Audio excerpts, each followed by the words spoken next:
Okay, so welcome to the stage. Thank you, James. Hello. Yep. And it would be great if you can just give a little introduction to yourself and your business and the background. That would be great. Thank you. I'm the founder and CEO at Restroworks.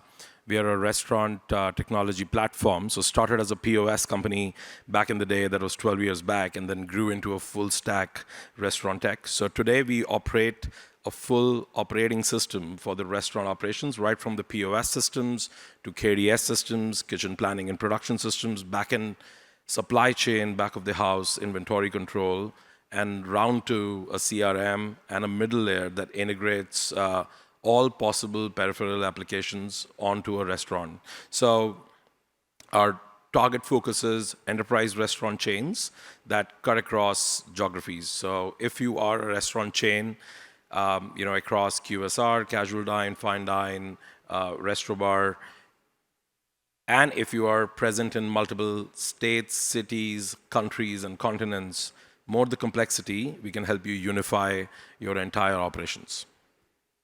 And I guess if we take a step back when it comes to technology, it's interesting that I think many people know that I've been involved in technology businesses over the last few years.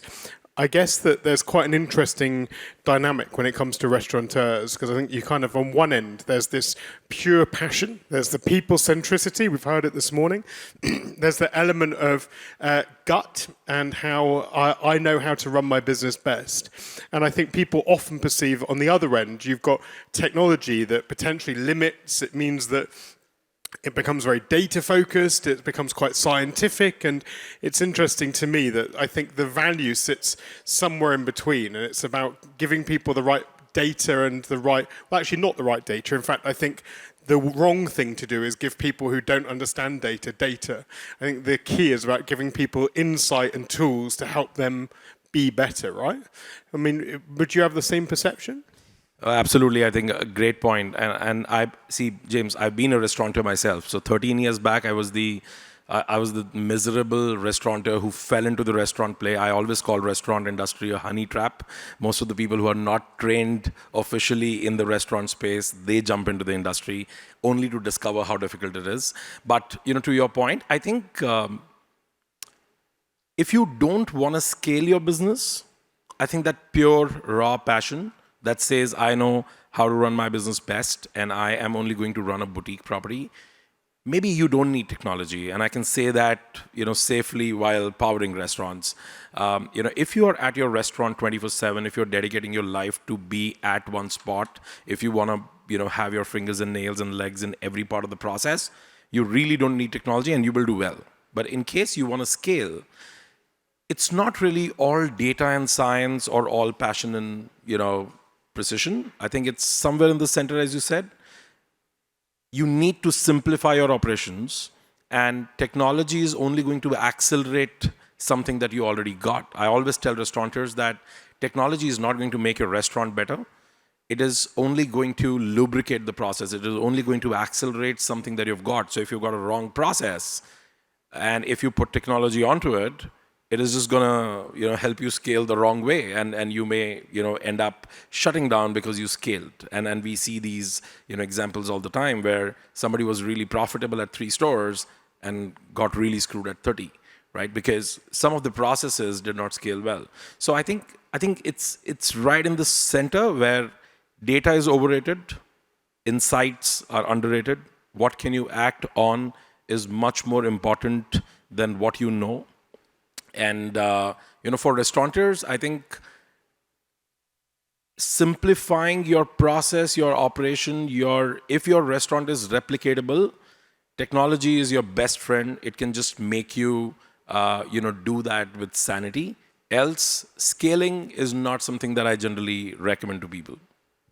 It's interesting to your point. I quite often say that actually people position technology as a solution. I don't think technology is a solution. I think that it's the thing that empowers you rather than the solution in the end, because you've ultimately got to make the technology work for your business, not the other way around.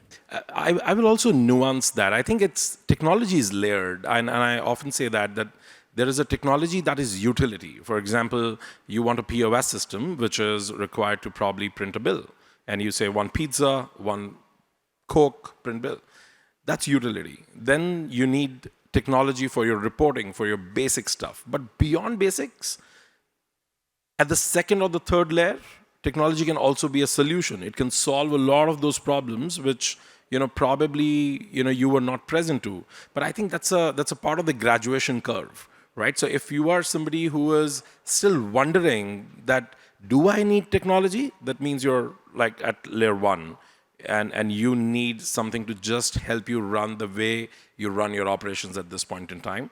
But as you graduate, technology can really be solving things that were non-existent. At least they were not in your vision before. And it's interesting, I follow a bit of a philosophy that quite a well-known British investor called Luke Johnson created, where he talks about pinnacle points of growth in restaurants. So he talks about 2, so going from 1 to 2 is quite a challenge.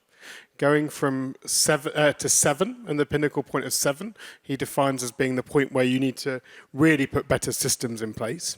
And I don't mean necessarily technology, I'm talking about processes and systems. Then he talks about 17 as being the point where you've almost got to become a little bit corporate. And then at 70, that means that you've got to become a corporation in essence. You've got to be a machine. I guess in your experience of working with restaurateurs, and I know there's great examples of people starting with one with great solutions, but when should people start thinking more intrinsically about getting the right technology suite in place to be able to effectively grow?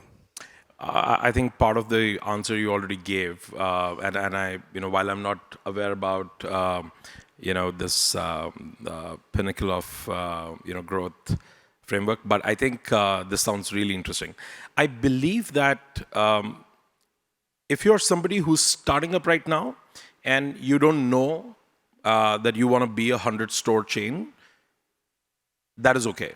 But in case you're starting a brand, you're starting a restaurant, you're starting a concept with the possibility that you want to be at a 50 or 100 store scale, I think you need to invest in technology today, because a lot of the pieces that are not going to scale, that are going to be hindrance to your ambition, are supposed to be solved today. You may not know what you don't know, but my favorite way to do it is to actually look at businesses that are already at the scale where you want to reach, and instead of second guessing that, oh, these guys don't know how to make a great burger, you should actually go in and figure out why their burger is a certain way, why their processes are a certain way. Probably some of those processes from an outside perspective, they don't look as smart or they don't look as great, but probably those are the reasons why these people were able to scale a certain way. So I think if you're at a 1 store or a 2 store sort of stage, you don't need a lot of tech, but your bias to technology is important. I think one more thing that I should add here is that today, especially post-pandemic, I don't think restaurateurs have the luxury to not be tech-oriented. There's so much of the delivery business, there's so much of QR codes and self-ordering and the kiosks and even in the restaurant bars and fine dine setups as well. There is so much tech that your consumer is looking forward to, that I don't think it's optional anymore, but you don't need to overdo it if you're at a small scale. But if you're really thinking about a large one, I think technology is the first thing that you should think about, and then rest of the parts of the restaurant. I completely agree. It's interesting that we have a small investment business and invest in a concept out of the UK, but we've got 8 sites globally now. And we got involved at one site. And one of the first things we did in there was go and put all the technology solutions in place to really create a framework to be able to grow effectively. And it's been really important.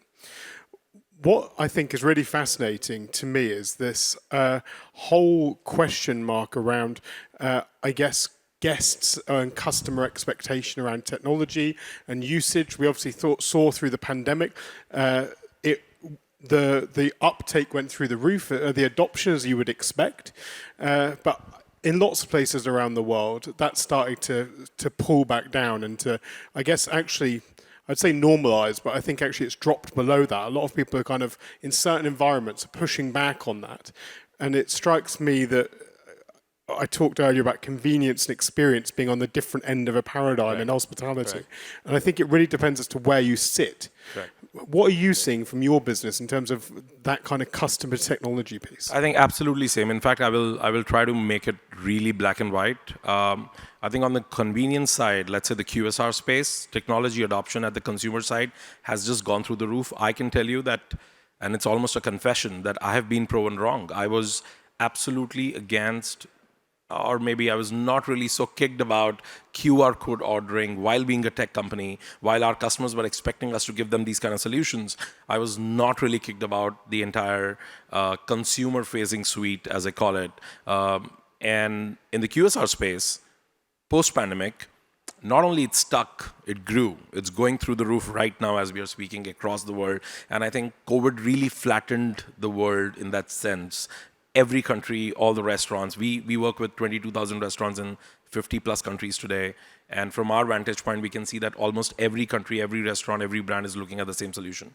On the experience side, I think it got pulled back down a lot, and for right reasons as well. Because if I am going to, a restaurant where experience is the key, and I'm not trying to just get my stuff out and get to the checkout, I think I don't want to fiddle with another app. I don't want to fiddle with another interface. And I think where restaurant industry is still grappling with, I can see that, is that they believe that, oh, maybe my interface is not great. Maybe this QR code ordering is not, that great.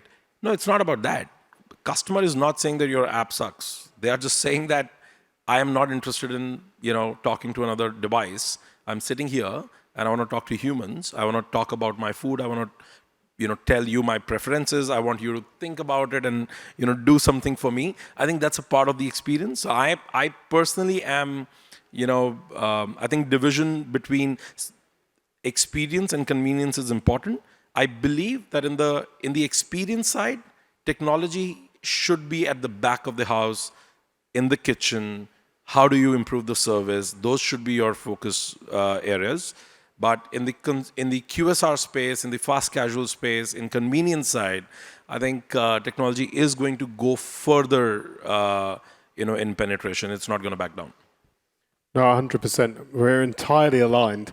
It's interesting that actually I was at Gate at the Bajara Terrace, and I was really shocked at full-service fine dining restaurants were using QR codes only, and I'm like, I'm missing the tangibility of a beautiful menu that's presented effectively. I need to confess, being a tech company, I am somebody who goes to a restaurant and asks for a physical menu all the time, especially in the fine dines. It happened here. Yesterday, I was at their coffee shop, and they placed a QR code, and I was like, "Do you have a physical menu?" The guy kept on looking at me for a second. I was like, "Please." And I don't call it the old school. I think I just like it that way. I don't want to fiddle with QR code, and especially those PDF menus.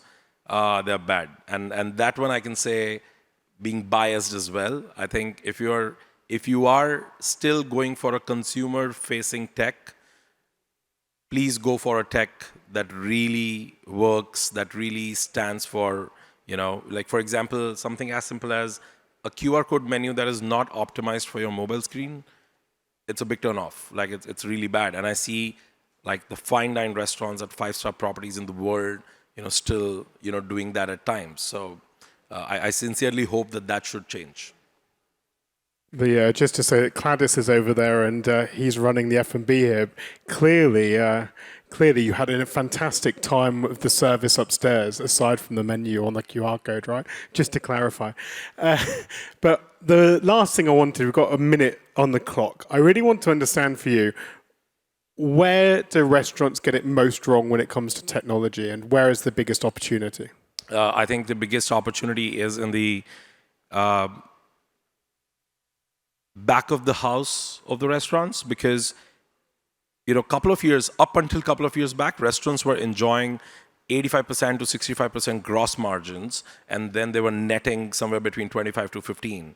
Today, because of this mix of delivery and a lot of packaging and aggregators and digital marketing, even for the fine dine restaurants, customer acquisition cost has gone so much high, and there are so many people who are biting into that 100% share that your gross margins have kind of dropped to 45 to 35%, there is a problem called margin efficiency that is required in the industry, and we can see that movement. So today, I think two big problems that we are solving, and we can see that people are getting drawn to. One, back of the house inventory solutions, efficiency solutions, and second, integrations. So technology right now, every restaurant, everyone in hospitality is running at least 5 or 10 different software products and trying to combine them, integrate them, and making them talk to each other, and then trying to make sense out of all that data to get that one insight. I think that cannot happen unless your integration layer is great. So those are the two trends